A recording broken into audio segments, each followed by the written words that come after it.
She stood at my gate, sunglasses on, clipboard in hand, acting like she owned the place. The mansion behind me, a 100-year-old beauty I had spent months restoring, gleamed in the morning sun. But her voice sliced through the calm like a knife. "You've got exactly 24 hours to pay the HOA dues, or we'll have this property demolished." I laughed, thinking it was some kind of prank. "You must be joking. This house was abandoned for decades. There's no HOA here." Her lips curved into that sharp, fake smile Karens are famous for. "There is now," she said, waving a stack of papers. "The entire neighborhood's under new management. That includes your mansion." Before I could respond, a sheriff's truck pulled up, dust rising behind it. The man stepped out, boots heavy on the gravel, hand resting casually on his belt. "Sir, we've got a report that you're refusing to comply with HOA orders," he said, tone firm, eyes cold. My heart thudded. I wasn't afraid, just confused. Comply? With a woman who showed up out of nowhere claiming she owns my land? Karen folded her arms. "You're trespassing on HOA property, mister. We have the right to enforce compliance." The sheriff nodded slightly, like he'd already made up his mind. "You got proof of ownership?" I stepped back, glancing at the old brass plaque I'd polished myself. "Registered Historical Property, 1922. "Proof?" I said slowly. "Yeah, I've got plenty. But first, tell me this. Since when does an HOA get to send law enforcement?" Karen smirked. "Since I took over." Something didn't add up. The sheriff wasn't in a standard county uniform. His badge looked off and his car didn't have the usual markings. My gut told me I wasn't dealing with real law enforcement at all. I decided to play along. "All right," I said calmly. "You want payment? Let's step inside. I'll get the paperwork."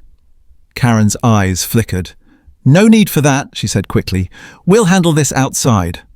But I was already walking toward the front door, pretending not to notice the way her so-called sheriff followed a little too closely. Inside, the cameras I'd installed blinked silently from every corner. Motion sensors, facial recognition, sound recording. I wasn't just restoring an old mansion, I was protecting history. As I closed the door behind me, my phone buzzed. A message from my brother. "You were right. Those HOA letters are fake. The company doesn't exist in county records." My pulse steadied. I turned toward the door where their shadows danced across the frosted glass. "All right," I whispered to myself. "Let's see how far you're willing to go with this little act." And that's when I saw a reflection. Karen giving a signal to the sheriff and him reaching for something at his belt.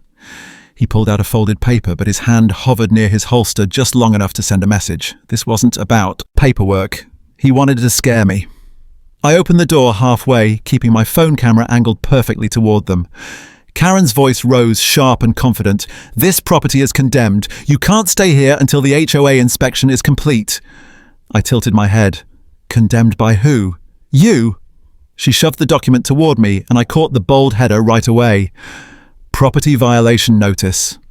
Except something was wrong. The county seal was blurry, the font mismatched, and the date 2 years old. "Nice try," I said quietly. Her face tightened. "Are you accusing me of something?" I smiled slightly. "No, just noticing you printed your official notice from Google." The sheriff stepped forward, grabbing the paper from her and jabbing a finger toward me. "You either pay now or we'll take this to court. HOA dues and penalties, $42,000.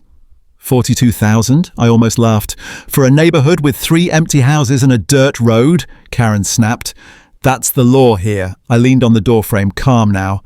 "I am the law here." She blinked, confused. "Excuse me? You should have done your homework," I said.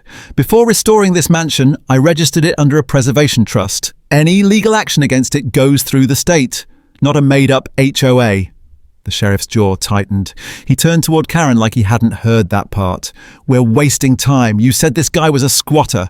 Her eyes darted nervously between us. He is. I saw him move in. He's lying."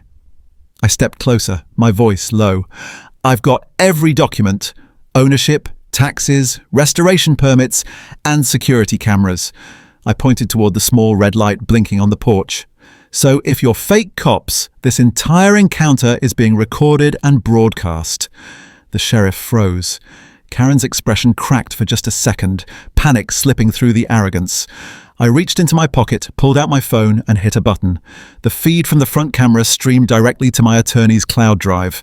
"You've got 10 seconds to explain who you really work for," I said. Karen hesitated. "You're making a mistake." Then from the side road, a black SUV rolled up fast, tinted windows, no plates. The sheriff turned sharply toward it, muttering something under his breath. Karen's confidence vanished. We need to go," she stammered, grabbing his arm.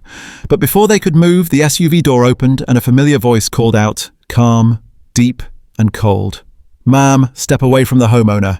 You're under investigation for property fraud." Karen froze in place. Her fake sheriff's face went white because the real one had just arrived. The real sheriff stepped out of the SUV, tall, steady, every step echoing authority. The fake one instantly shifted back, hand twitching near his belt but not daring to draw. The air turned heavy. Even the birds stopped making noise. "Sheriff Dalton, County Enforcement," the real officer said, holding up his badge. "Mind telling me what's going on here?" Karen tried to speak first. "Officer, thank God you're here. This man broke into an abandoned property." "Stop," Dalton said sharply. "We've been tracking you for weeks. I know exactly who you are, Ms. Reynolds." Her mouth fell open. "What? I'm the HOA president." "No," Dalton corrected, pulling a file from under his arm. "You're the same woman who's been creating fake HOA groups to extort homeowners across 3 counties. And this guy here," he pointed to the fake sheriff, "is your boyfriend, not law enforcement." The fake sheriff's jaw clenched. "You don't have proof." Dalton smirked. "Actually, I do." He turned his tablet around, showing clear footage, Karen and her partner placing fake HOA signs, stamping fake notices, and even posing for pictures in uniforms that didn't belong to them. Karen's face turned pale. That's not me," she whispered weakly. I folded my arms, watching quietly. "You picked the wrong mansion, Karen." She turned toward me, eyes burning. "You set me up." "Set you up?" I said with a small laugh. "You broke into my land, threatened to destroy my property, and sent a fake sheriff to intimidate me. I just restored a house. You destroyed your own case." Dalton looked at me. "Sir, you did good calling this in. We've had complaints but never caught her in person. How do you know she wasn't real?" I shrugged. Her badge font was Comic Sans. Even the deputies chuckled behind the SUV. Karen glared at me, her arrogance crumbling, but something about her eyes, the quick flicker toward the tree line, told me she wasn't done. Dalton noticed it too. "Don't even think about it," he warned. But before he could finish, a second car engine roared to life somewhere behind the mansion.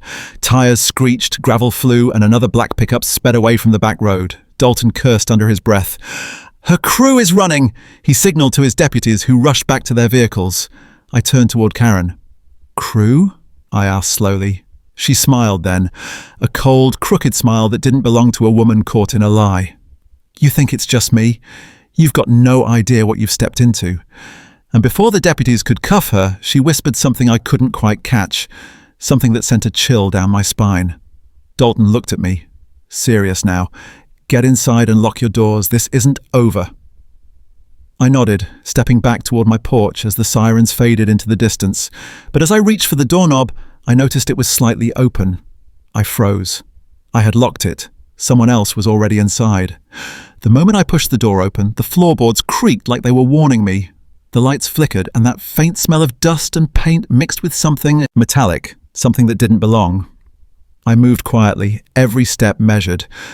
Somewhere upstairs, a faint thud echoed. I grabbed the nearest thing I could, a rusted wrench from the restoration tools, and started up the staircase.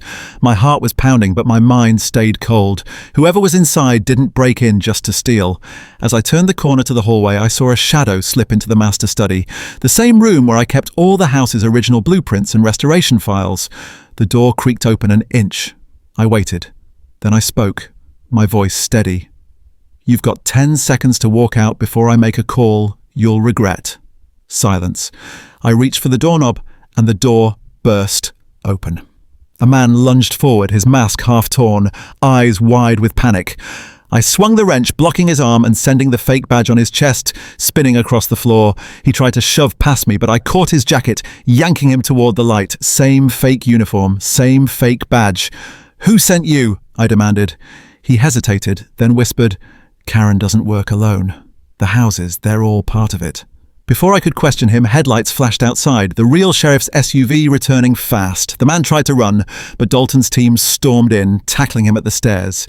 They cuffed him and started searching the house. Within minutes, they found what I hadn't noticed before. Behind one of the new walls I'd rebuilt in the basement, there was a sealed metal box. Dalton pried it open carefully. Inside were stacks of forged property titles, fake HOA charters, and hundreds of blank violation forms, enough to target every homeowner in 3 states. He turned to me. "You just helped us uncover $1 million real estate scam." I exhaled, finally setting the wrench down. "Guess this old mansion wasn't just hiding history," I said. "It was hiding a crime." Karen and her crew were taken away that night. The mansion stood silent again, but this time it felt different, alive, proud. The same walls that once held secrets now stood as proof of justice. A week later, I stood on the front porch as a local reporter finished her segment. "And the man who restored a century-old mansion ended up restoring justice too," she said into the camera. I smiled faintly at that. "I didn't do it for fame," I told her. "I did it because no one gets to threaten a man on his own land." The camera light blinked off. I looked at the house one more time, the golden light hitting its windows just right, and whispered to myself, "They tried to destroy it, but instead, this mansion destroyed them." And as the American flag I'd hung on the porch swayed in the evening wind, I knew one thing for sure. I didn't just rebuild a home. I rebuilt what they'd forgotten this land still stands for: freedom, truth, and the right to fight back.